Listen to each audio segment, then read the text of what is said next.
Salut à tous, Sébastien et on se retrouve pour une vidéo assez importante pour les futurs PVTistes qui sont sur le point de partir. J'ai décidé de vous faire une petite checklist pour vous envoler l'esprit tranquille et pour faciliter votre arrivée au pays. J'affiche les différentes démarches ici avec un petit récapitulatif à effectuer au préalable. Allez, c'est parti.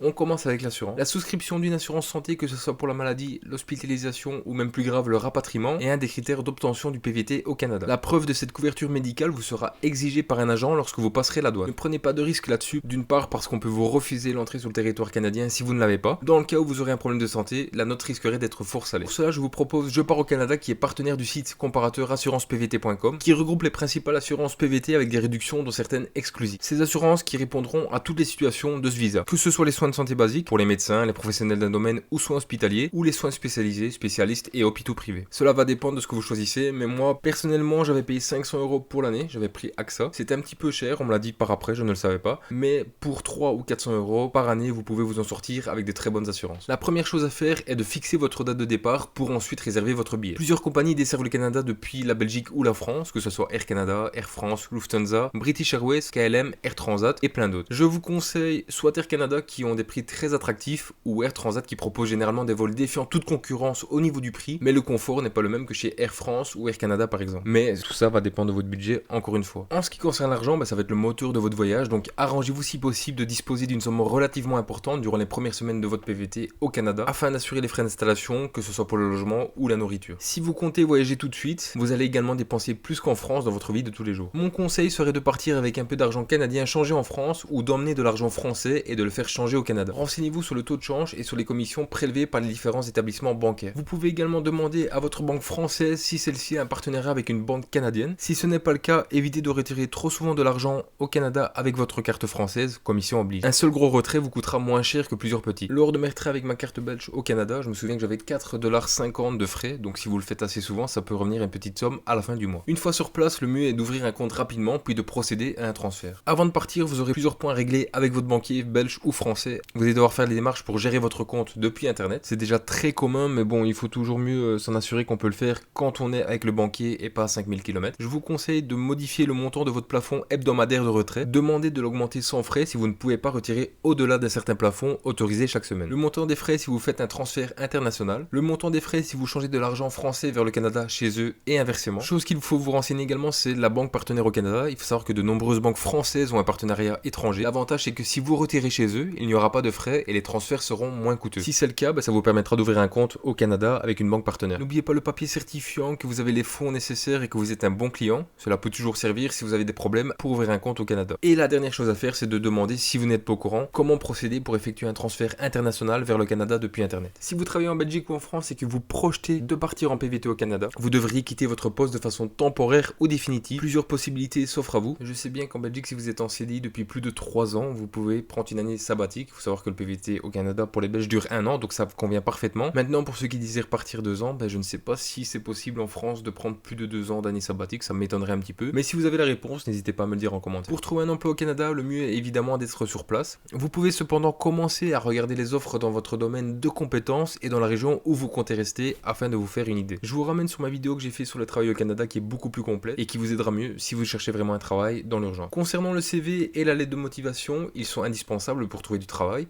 Cependant, attention parce que la présentation est différente au Canada. Il vous faudra donc mettre vos documents à jour et les adapter, en plus de les traduire si vous allez dans une région anglophone. Il existe de nombreux sites qui vous permettent de modifier vos CV, c'est assez simple et ça se trouve assez facilement. N'hésitez pas à faire un petit check-up chez les différents spécialistes avant votre départ, que ce soit le dentiste, l'ophtalmologie, gynécologue pour les filles ou autre médecin qui pourrait vous être nécessaire. Consultez également votre médecin afin qu'il puisse vous délivrer les ordonnances nécessaires en cas de traitement longue durée ou de pilules contraceptives par exemple. Si vous êtes dans une de ces deux situations, assurez-vous d'avoir la quantité de médicaments nécessaires pour toute la durée du voyage. N'oubliez pas de prendre avec vous vos ordonnances au cas où. Pour ma part, je prends des médicaments pour la thyroïde chaque jour, donc le médecin m'avait fait une ordonnance en anglais et en français pour si jamais, comme je vous le dis, il y a un contrôle à la douane ou d'un médecin, et j'avais pris toutes les boîtes de médicaments nécessaires pour la durée de mon voyage et ça s'est très bien passé et je n'ai même pas été contrôlé à la douane. En ce qui concerne la sécurité sociale, il est normalement obligatoire de les prévenir si vous partez plus de 5 mois. C'est à vous de décider. Quoi qu'il en soit, si vous les informez de votre voyage, vous serez provisoirement radié, mais pas de panique. Vos droits vous seront restitués à votre retour dans tous les cas. Dès le retour au travail ou au chômage avec l'inscription à Pôle emploi, ça réouvrira automatiquement vos droits. Si vous n'êtes dans aucun de ces cas-là, il existe maintenant la couverture universelle dont vous pourrez bénéficier dès 3 mois après votre retour. Je vais partager avec vous une expérience que j'ai vécue avec la sécurité sociale ou la mutuelle en Belgique. Il faut savoir que lorsque je suis parti, j'ai prévenu tout le monde, j'étais vraiment désinscrit de tout. Et à mon retour, je me suis réinscrit en tant que demandeur d'emploi et ça m'a réinscrit à la mutuelle. Mais je n'avais jamais cessé de payer ma mutuelle au Canada tous les 3 mois pour ne pas perdre totalement mes droits. Il faut savoir qu'à partir du moment où vous êtes à l'étranger, même si vous travaillez, vous ne cotisez plus via le chômage ou votre travail à la mutuelle. Donc j'ai dû me justifier pendant presque 1 an du fait que je n'avais pas cotisé parce que j'étais à l'étranger. Ils ont fait passer la mutuelle sous la couverture de mes parents, ce qui m'a un petit peu sauvé. Ou sinon, je pense que j'aurais dû payer des frais supplémentaires ou des impôts. Alors faites attention avec la sécurité sociale ou la mutuelle en Belgique parce qu'à partir du moment où vous ne cotisez plus pour eux, ils peuvent vous le réclamer après votre retour et ça c'est assez problématique, je vous le cache pas, parce que même en continuant à payer mes factures tous les 3 mois de la mutuelle en Belgique alors que j'étais au Canada, ils ont réussi à m'embêter à mon retour, donc faites très attention. Pour le chômage, je vous conseille de vous inscrire à Pôle emploi si vous avez travaillé plus de 4 mois, quelle que soit votre situation, démission, rupture conventionnelle, fin de CDD, etc. Puis de demander le gel de vos droits. En effet, si vous avez travaillé et que vous partez plus de 12 mois sans vous être inscrit, vous perdez ces mêmes droits et c'est assez embêtant. Pour la Belgique, je vous cache pas que je m'étais totalement désinscrit et à mon retour, j'ai récupéré mes droits alors que j'avais travaillé auparavant. Donc il n'y a pas eu de souci à ce niveau-là. En ce qui concerne le téléphone, vous allez avoir 2 solutions. Soit de changer votre abonnement mais garder votre opérateur en prenant le forfait dont le tarif est le plus bas. Cela vous évitera bien des soucis et vous permettra de conserver votre numéro français quand vous rentrerez. Par contre, cela signifie continuer à payer un forfait aussi bas soit-il alors qu'il ne vous est pas utile. Certains opérateurs ont des forfaits permettant d'appeler et d'être appelés gratuitement depuis de nombreux pays, y compris hors Europe, donc renseignez-vous. Deuxième solution, résilier votre abonnement. Cette solution paraît plus logique mais sera également plus laborieuse selon votre opérateur. Sachez cependant qu'un départ à l'étranger est un motif valable de résiliation, même dans le cas où vous êtes encore engagé. Vous trouverez facilement sur internet des lettres types qu'il faudra envoyer à votre opérateur. Ce dernier essaiera cependant de vous compliquer la tâche, mais insistez, le client est toujours roi. Pour la voiture, on va plutôt parler de quelle manière vous allez pouvoir conduire au Canada. On commence avec le permis international. Si vous comptez rester plus de 3 mois au Canada, il vaut mieux avoir un permis international pour pouvoir conduire, bien qu'il vous soit rarement demandé. Ce document valable 3 ans devra toujours être accompagné de votre permis de conduire français qui lui est essentiel. Le permis international est gratuit. Pour l'obtenir, il vous suffit de faire la demande par courrier ou en personne selon les départements auprès de votre préfecture, de votre sous-préfecture ou auprès des bureaux de permis de conduire pour ceux qui habitent à Paris. Pour les Belges, il est disponible dans votre commune normalement. Je pense qu'il n'est pas gratuit, mais je suis vraiment pas sûr. C'est maximum une dizaine d'euros, si je dis pas de bêtises. Si un des Belges y va, n'hésitez pas à me dire son prix ou s'il est gratuit, ça m'aiderait beaucoup. Pour avoir ce permis, consultez la liste des documents à présenter pour faire votre demande sur le site du service public. Les délais peuvent aller de quelques jours à quelques semaines, donc ne vous y prenez pas au dernier moment. Et n'oubliez pas votre photo d'identité qui est très importante et qui vous fait gagner un temps. En ce qui concerne l'assurance, si vous avez une voiture en France ou en Belgique et que vous comptez en acheter une durant votre PVT au Canada, allez voir votre assurance pour demander un historique. Cela pourra vous faciliter les choses pour souscrire à une assurance une fois sur place. Si vous prêtez votre voiture française ou belge, ajoutez le nom de la personne sur votre assurance afin qu'elle puisse l'utiliser et être couverte. Si vous êtes dans une grande ville, je vous déconseille très fortement d'acheter une voiture qui vous sera bien plus coûteuse et bien moins pratique que les transports en commun. Personnellement, j'habite à Montréal et conduire en plein centre-ville était vraiment un enfer. Évidemment, vous pouvez louer des voitures ou faire ce que vous voulez si vous décidez de partir à l'aventure, mais si vous restez dans une ville en particulier, prenez les transports en commun qui seront beaucoup moins coûteux et plus pratiques. Réserver un hôtel à votre arrivée est très important parce qu'il est toujours plus rassurant de savoir où on va atterrir après quelques heures de vol. Si vous n'avez pas encore de logement sur place, ni de personnes pour vous accueillir, pensez à réserver au moins 3 nuits dans un hôtel ou une auberge. Vous aurez ainsi la possibilité de vous poser tranquillement en arrivant et de récupérer du décalage horaire. Je vous renvoie encore une fois sur comment trouver un logement qui est sur ma chaîne YouTube, qui est une vidéo que j'ai faite très complète, pour des détails et pour surtout des conseils pour vous aider au maximum à trouver un logement assez rapidement. Pour terminer, on va faire une petite liste des principaux papiers à emporter avec vous dans l'avion. Votre passeport, la lettre d'introduction, le billet d'avion, la carte d'identité, le permis de conduire français ou international, papier d'assurance santé, une attestation de fonds ou un relevé de compte justifiant que vous avez au moins 2500 $ canadiens, environ 1700 €. Le document doit dater d'une semaine au moins avant votre départ. Ordonnance des médicaments si vous en avez besoin. Vous pouvez également emmener 2 ou 3 photos d'identité et des CV si vous avez déjà préparé les vols. Je vous conseille de prendre quelques photocopies des documents que je vous ai présentés ci-dessus parce que si jamais vous les perdez ou qu'ils disparaissent, vous avez toujours un double et ça sera plus facile de vous présenter à une ambassade ou à une personne concernée pour refaire les documents. Voilà, c'est sur ces infos que se termine la vidéo. J'espère qu'elle vous a plu et surtout aidé dans vos démarches. N'hésitez pas à vous abonner, liker et partager la vidéo et je vous dis à la prochaine pour de nouvelles vidéos. Salut à tous.